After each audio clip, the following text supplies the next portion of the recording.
High, কেমন আছো তোমরা সবাই? আশা করছি সবাই খুব ভালো আছো। আমিও ভীষণ ভালো আছি।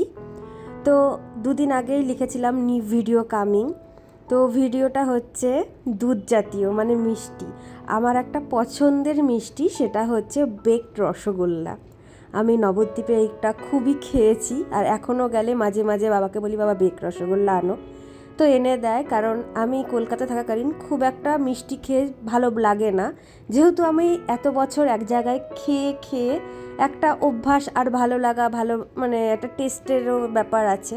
তো সেই কারণে বেক রসগোল্লাটা আমি কয়েকদিন ধরে ইউটিউবে সার্চ করছি যে কেমন করে করলে বাড়িতে করা যাবে।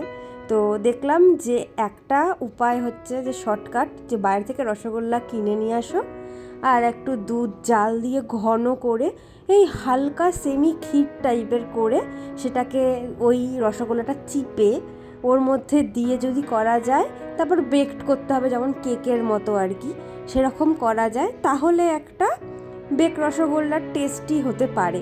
তো সেই ভেবে চিনতে 4টে রসগোল্লা নিয়েছি, আবার 2টো নেওয়ারও চিন্তা ভাবনা করছিলাম, কারণ যদি বাই চান্স খারাপ হয়।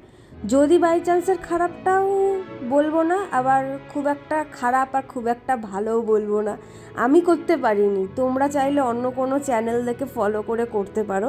আর এটা আমার এক্সপেরিমেন্টের মতনই ধরতে গেলে। হ্যাঁ, এই যে যেটুকুনি প্রসেস তোমরা দেখলে, যে এইটুকুনি কেমন লাগলো সেটা বলবে। হ্যাঁ, যে তোমরা এটা দেখে তোমরা কি ইন্সপায়ার হয়ে বাড়িতে করতে চাও, নাকি আমার কাছে আবার কমেন্টে বা মেসেজে বা দেখা হলে সামনাসামনি জিজ্ঞেস করবে যে কেমন খেয়েছিলিস, সত্যি করে বল। আমি বলবো সত্যি সত্যি আমাকে সামনে জিজ্ঞেস করো, আর এখান থেকে ভিডিওতে জেনে নাও, যদি পুরোটা দেখো আমার কথা তাহলে শুনতে পাচ্ছ। তো আমি বলবো মোটামুটি আমার নিজের বানানোটা মোটামুটি লেগেছে, পুরোপুরি ভালো বলবো না, কারণ খুব ভালো হলে আমি এক্সাইটমেন্টের চোটে থাম্বেল সব সেরকমভাবেই লিখবো।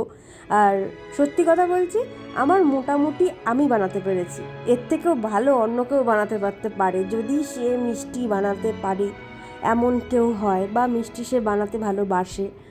তো এই কারণে আমার মোটামুটি ভালো লেগেছে। আর একটু ভয়ে ভয়ে বানাচ্ছিলাম, কারণ হয়েছে যদি খারাপ হয়ে যাওয়ার চান্স থাকে, বা সত্যি হবে কি না, ইউটিউবে দেখে তোছি। তো পুরোটা ক্ষীর তো আর লাগে না অতটা, মানে এই 4টের জন্য। আর আমি 1 প্যাকেট দুধ ক্ষীর করতে বসিয়ে দিয়েছিলাম। তো ঠিক আছে, ভালো হয়েছে। তো বাকিটা আমি আবার একটু জমিয়ে রেখেছি, মানে রসগোল্লায় দেওয়ার ক্ষীরটা একটু পাতলা রেখেছিলাম, আর বাকি ক্ষীরটা একটু জমিয়ে রেখেছি। আমার বর আবার, মানে আমার হাজব্যান্ড, সে হচ্ছে ওই টোস্ট টাইপের খেতে খুব ভালোবাসে, মানে স্লাইস পাউরুটিটাকে একটু গরম কুড়মুড়ে টাইপের করে, আর এই ক্ষীরটা ওপর দিয়ে দিয়ে একটু চিনি দিয়ে দিলেও বেটার খায়, মানে খুব ভালো খায় আর কি। ওটা হলে ও এক ঘাড় কাত করে বলে হ্যাঁ হ্যাঁ খাবো। তো এইটাও বানিয়ে রেখেছি। এটা হয়েছে এই 1 টিফিন বক্সের মতো হয়ে গিয়েছে, যেহেতু অনেকটা দুধ নিয়ে নিয়েছি ভুল করে আমি। আর ওই যে রসগোল্লাটা বানিয়েছি, বেশ বেক তো হয়েছিল, কিন্তু আমার ভয় লাগছিল নিচে ধরে না যায়, ওই ধরারও ভয় পাচ্ছিলাম। তো যাই হোক, মানে মুখে দেওয়ার মতো ভালোই লেগেছে, খারাপ লাগেনি। এই দেখো লাস্টের টেক্সচারটা ওকেও দিলাম, যে দেখো খেয়ে, ও বললো ভালো হয়েছে, খারাপ হয়নি। তো তোমরা দেখে জানিয়ে বলো। আর অনেক দিন পর বড় ভিডিও দিচ্ছি, কেমন লাগলো জানিও। হ্যাঁ, আর সবাই সাবধানে থেকো, সুস্থ থেকো, আর ভালো থেকো, আর আমার ভিডিওর পাশে থেকো। টাটা।